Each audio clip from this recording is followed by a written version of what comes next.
good morning mga ka-Rockhounds and hello world. Ayan, update po. Tapos na po ako na mag-shaping kahapon. Ayan, tapos yung pet wood po na lalagyan ng window, tapos na rin na balatan. Ngayon po, ang gagawin ko is magbubutas po ako ng singsing. Yung mga jade ring. Yung apat po na ginawa kong bilog, gagawin pong ring. Ayan, so ito po yung aking mga gagamitin. Ilalagay ko lang po sa malapit sa akin para pagka may kukunin ako, malapit lang, hindi ko na hahanapin pa. Yan, sama-sama po yung mga gamit ko dyan. So ikakabit ko lang po yung aking gagamiting burrs na pambutas.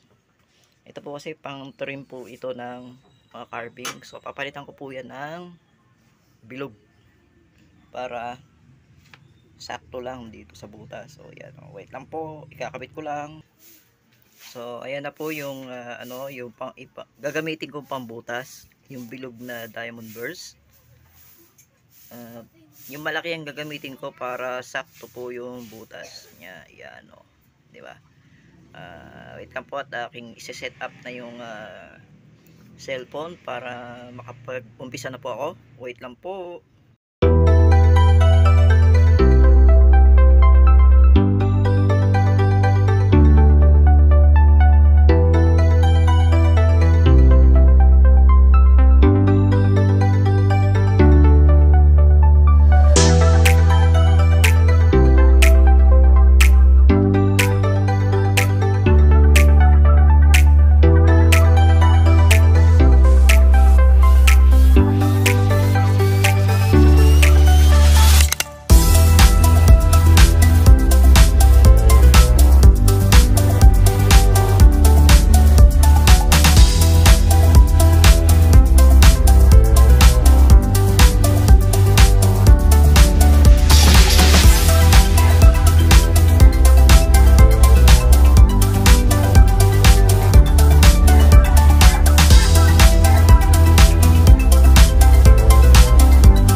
nakatapos na tayo magbutas. Ayan. Dalawang jade na, sambalis jade na dark green. Dalawang sambalis na light green. Ayan.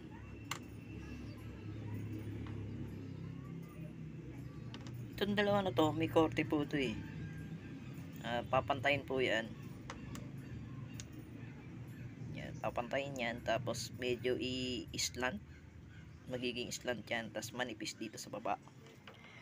So, ang gagamitin ko po na pang korte dito ay bench grinder.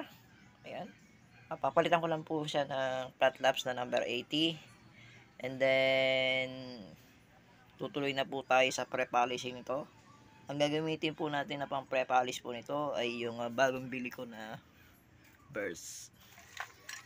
May binili po ako na burrs online. At ito po yung number 600 grit. Ito po yung gagamitin ko na pang polish ng gitna. And yung final polishing ng gitna ay 1,200. Pagkatapos po niyan, gagamit po tayo ng sandpaper. Yung pinaka pino niyan. And then gagamit po na tayo ng wool felt na may chrome oxide. So wait lang po, isi-set up ko lang po yung bench grinder. So ayan po. Na shaping ko na po mga kaibigan, mga karakhounds. Ginrind ko po dito kanina sa number 80 grit. Tapos ginito, inayos ko na po yung forma na singsing. Yan. Hindi ko na po na videohan kasi wala pong maghahawak eh. Tsaka alanganin po yung ano. Pag nilagay ko dyan yung cellphone, hindi makikita yung ginagawa ko po. So, itutuloy ko na po yung dalawa pa. Yan. Yan. Babawasan ko lang po yung mga gilid nila. Tapos, continue na po ako sa pre-polishing ng ring. Yan. So, ito po yung disenyo ng ring na pinapagawa po sa akin. Yan. Lalagyan pa yata ng bato yan dito. Ibang bato naman ang ilalagay dyan. Yung pagkakaintindi ko po kasi is parang lalagyan ng guhit. Yan. So umpisan ko na po para makatapos na po ako dito. At lilipat na naman tayo sa isa pa. Ito naman. Yan. Bubutasan po ito. Tapos pre-polishing. Tapos tatapusin na rin to kasi ano po eh. Nagtatanong na rin po yung may-ari kung tapos na ba o hindi ba. Yan, pasensya na po doon sa may-ari nito kasi talagang ang dami pong kasabay. Yan, marami pong kasabay. May kabusyon, may singsing, may binalatan yung nilagyan ng window. Wrap siya na yan. Wrap po ito na yung kabiyak nung ginawa ko nung mga nakarambuan na petwood. Ang sabi po nung may-ari is ayan lang daw na wrap, tapos yung pinagkatan ay i-polish. Ayan. So wait lang po, itutuloy ko na po ulit ang pag shaping nito, then diretso na tayo sa pre-polishing. Wait lang po. Hello, ayan, update. Tapos na po ako na mag shaping at pre-polishing nung labas ng singsing. Bali, ang kulang na lang po dito sa labas ng singsing ay final polishing. Hindi ko na po siya nakuhanan ng video kasi nga po wala pong maghahawak. Yan. So, bukas po, sige, abutan na po ako ng time. Ang gagawin ko na lang at ang i-vlog ko is yung polishing ng gitna. Yan po. Tignan niyo po, ang layo ng itsura ng labas sa loob. Yung loob talagang gasgas na gasgas pa. So, kailangan pong mawala yung mga gasgas na yan at maging makinis o makintab. Ayan, ito po yung dark Nephrite Jade ng Zambales. Yan po isang dark Nephrite Jade. Hindi po yan crack, parang guhit lang siya. Ayan yun. Ito light apple green. Nephrite Jade ng Zambales. Light apple green. Nephrite Jade ng Zambales again. Yan. Pasensya na po kayo kung medyo mahina yung aking boses. Talagang napakasakit ng aking namamagang ngipin. Sobrang kirot. Ayan. So, yan na lang po muna. Bukas na lang po yung yung pre-polishing ng gitna. Tapos dire-diretso na po yung final polishing na po nitong 4 na ring at itong petwood at saka yung isa yung pahaba na parang onyx. Ito. Yan, so babay na po. Sana nagustuhan nyo ang aking video. Kung bago pa lang po kayo sa aking channel, paki-like, subscribe, share, and click the notification bell para lagi po kayong updated sa aking mga bagong i-upload, mga tutorial videos kung paano mag process ng stones at saka kung ano-ano pa. Basta may kinalaman po sa bato at pag-process niyan. Yan. So, bye-bye!